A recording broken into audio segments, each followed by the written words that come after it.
What's going on, guys? Welcome back to the channel. Big thank you for joining me on another video right here on YouTube. So recently I had got round to thinking about Football Manager as a series in the whole. Now obviously we've been through various versions of the game across the years, and with the new game and some of the new features that had come out, it got me thinking about previous year's tactics and whether you could just download them and still plug and play them into this year's game and how they would perform. Now obviously I've done a few tactics from FM22 and they're only 1 year old, so they're pretty up to date still in terms of the way that you would play football. However, it got me thinking, what would happen if we was to go a couple of years further back? So recently I did a video where we tested out a tactic from FM20. We loaded it into the game to see how it would go, and I was quite impressed with the results. So I thought we'd do it again. In today's video, we are going to show you another FM20 tactic that we have downloaded from either FM Base or FM Scout, and we're going to show you how it performs and stands up against the new AI and the new features in FM23. Now, if you want the tactic, you can go to the description, and there will be a link in the description where you can download this very tactic and give it a go for yourself. We're about to break down the tactic. We're going to go through the positions, the in possession, the out of possession, and the in transition, and then we'll break down Porto's season and see how they have got on. We have run a 1 season sim with Porto just to test the tactic out. Right then, let's show you this tactic. Okay, the tactic is called the 20.3.0 4231 Camouflage V-Strabs. For Strabs. V-Strabs. Right, the eagle-eyed amongst you might notice that there is a little bit of an imperfection in the tactic. So it says it's a 4-2-3-1, but really, if you look at it, it's a 4-3-1-2. Not too sure how it's got mislabeled, whether the creator had originally set it up as a 4-2-3-1 and just forgot the fact that they changed positions and now it's not what it says on the tin. But it's a highly rated tactic that has come downloaded from one of the 2 tactic downloading sites, so either FM Base or FM Scout. So you know that the tactic is going to do well because it has been highly rated on both or one or the other of those websites. So despite that little disparage about the description, the tactic is here. Let's run through it then. We have a sweeper keeper at the back to start us off.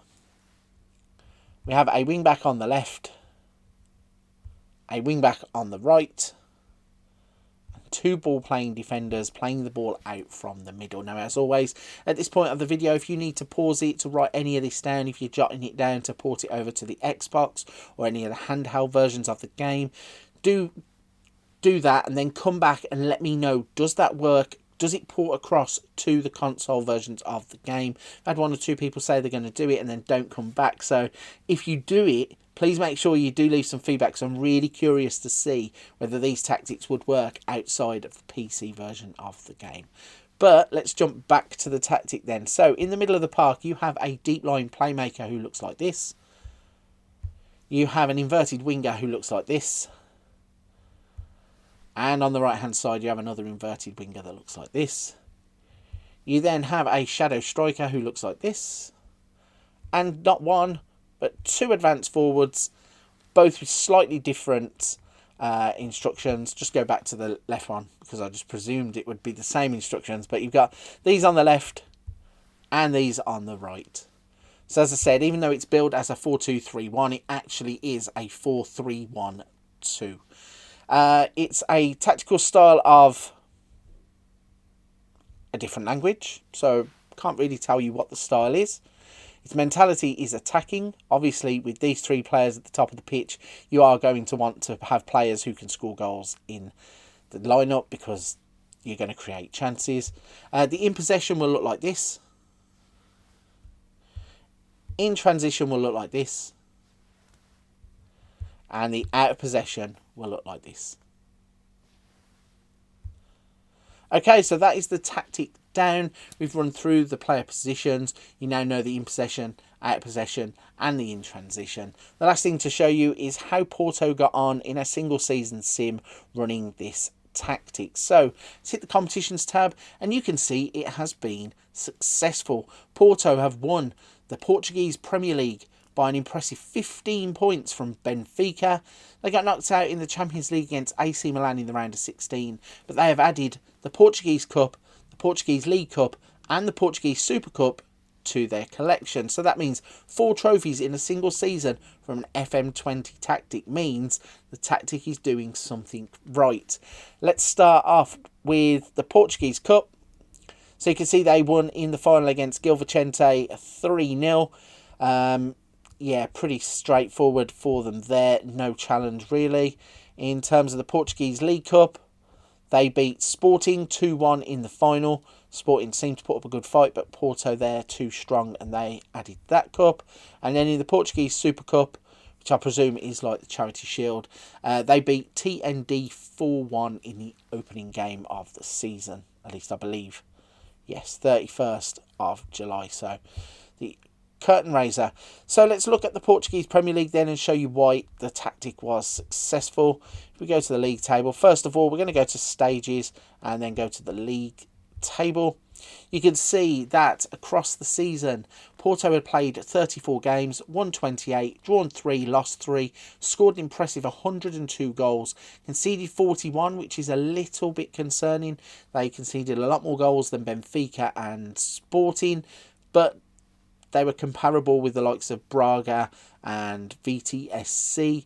So it's in and around the right place of where you would want to be. Obviously, you could tighten that defence up a little bit. I think maybe not be so risky with the BPDs, and maybe that would improve there. But it did leave them with a 61 goal difference, which is quite impressive, and they scored 87 points. If we go back and look then at the stats, you can see that Taremi scored 28 goals in a single season.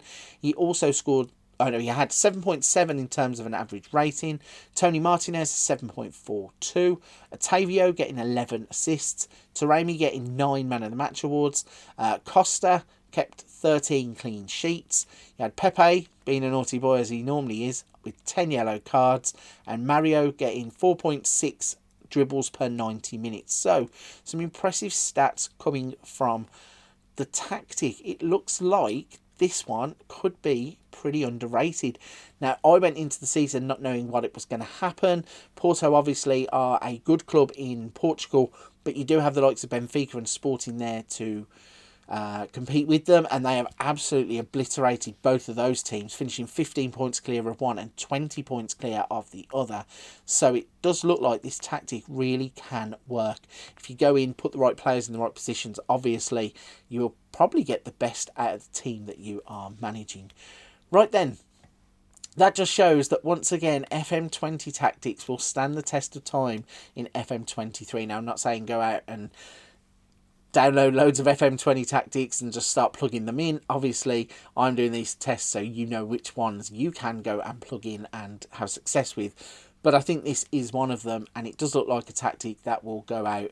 And obviously, if you've got Taremi scoring 28 goals and they're getting 102 goals across a season, that's a pretty impressive start.